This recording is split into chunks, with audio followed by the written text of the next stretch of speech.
રક્ષાબંધન તહેવારના આડે ગણતરીના દિવસો બાકી છે ત્યારે સુરતના બજારોમાં અવનવી રાખડીઓ જોવા મળી રહી છે।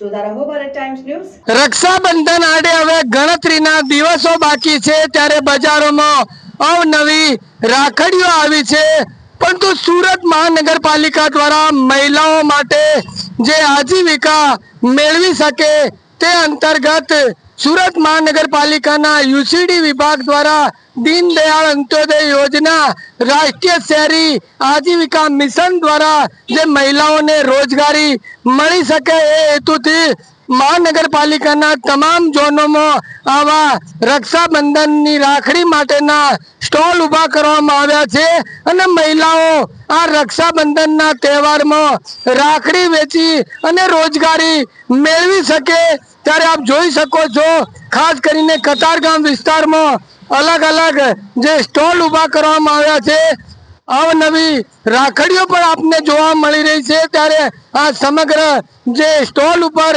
ની જે મહિલા છે તેમની સાથે આપણે વાત કરવાનો પ્રયત્ન કરીએ। મારું નામ કાપડિયા સુનીતાબેન ઘનશ્યામભાઈ છે। આપણને સુરત મહાનગરપાલિકા સ્વરોજગારી માટે આવી 10-10 બહેનોના ગ્રુપ કરી દીનદયાળ અંત્યોદય યોજનાની અંદર જોડી અને અમને દર વર્ષે આ રક્ષાબંધનના સ્ટોલ આપે છે, તેમજ નવરાત્રીમાં નવરાત્રીના સ્ટોલ આપે છે। એ ઉપરાંત અમને એરપોર્ટ ઉપર સ્ટોલ આપે છે, રેલવે સ્ટેશન ઉપર સ્ટોલ આપે છે। 10-10 બહેનોના ગ્રુપ કરી અમને રોજીરોટી પૂરી પાડે છે અને જે બહેનો ઘરની બહાર નથી નીકળતા એ આજે સ્ટોલમાં બેસી પોતાના પરિવારનું પણ ગુજરાન ચલાવે છે। ખાસ કરીને સ્ટોલ આપને ફાળવવામાં આવ્યા છે, કેવું લાગી રહ્યું છે ખાસ કરીને રોજગારીને લઈને? અમને 10 દિવસની અંદર લગભગ અમે 1 લાખ રૂપિયાની કમાણી આ રાખડી વેચીને કરીએ છીએ। આવી જ કમાણી અમે રેલવે સ્ટેશન ઉપરથી ને નવરાત્રીમાં પણ અમે આવી કમાણી કરીએ છીએ। મહાનગરપાલિકાનો અમે ખૂબ ખૂબ આભાર માનીએ છીએ કે આવી એક નારીને જાગૃત કરી અને આવી રીતે રસ્તા ઉપર ભલે સ્ટોલ બનાવી મહાનગરપાલિકા અમને સ્વરોજગારી પૂરી પાડે છે તે આપણે મહાનગરપાલિકા સુરતનો ખૂબ ખૂબ આભાર માની છે। ત્યારે આપ જોઈ શકો છો અત્યારે અવનવા જે સ્ટોલ આપને જોવા મળી રહ્યા છે, ખાસ કરીને યુસીડી વિભાગનો તમામ સ્ટાફ પણ અત્યારે આ સ્ટોલ ઉપર જોવા મળી રહ્યો છે। મહાનગરપાલિકાના તમામ ઝોનોમાં આવા સ્ટોલ ઊભા કરવામાં આવ્યા છે, મહિલાઓ સ્વનિર્ભર બને અને તેમને રોજી રોટી મળી રહે, ખાસ કરીને આજીવિકાના આ સાધન હેતુથી આ મહિલાઓને આવા સ્ટોલ ફાળવવામાં આવ્યા છે। અન્ય સ્ટોલની પણ આપણે મુલાકાત લઈએ।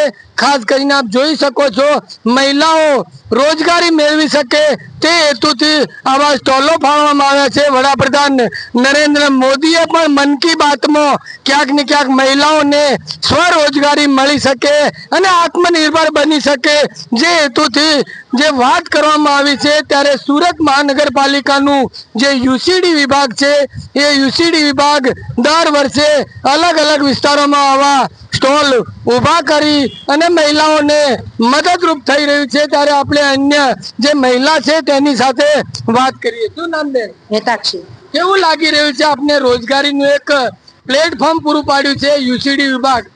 એમ તો સારું લાગે છે, ફર્સ્ટ ટાઈમ છે મારું। મારે અહીંયા સાસુ બેસતા હતા, એક્સપાયર થઈ ગયા છે એટલે એમની જગ્યા પર મેં બેસવાની છું અહીંયા। આજે કેટલા દિવસથી આ સ્ટોલ શરૂ થયું? હજી આજે ફર્સ્ટ ડે છે ને? આજે તો ફર્સ્ટ ડે છે ને। મારું વનિતાબેન। વનિતાબેન, કેવું લાગી રહ્યું છે આપને સ્વરોજગારી મળી શકે ત્યારે મહાનગરપાલિકા આપને મદદરૂપ થઈ? સારું લાગે છે, અમારે ઘણા વખતથી સ્ટોલ છે પણ આ જગ્યા પર પહેલી વાર આવ્યો છે અમારે જ। ખાસ કરીને રક્ષાબંધનને આડે હવે ગણતરીના દિવસો બાકી છે, આપની પાસે આ વર્ષે કઈ નવી આધુનિક જે વધુ લોકો લઈ રહ્યા છે એવી રાખડી? આ છે એટલે ભાભી રાખડી છે ને બીજી નવી છે પેલી કુંદનમાં રાખડી છે આગળ, એ વધારે ચાલે છે આમાં।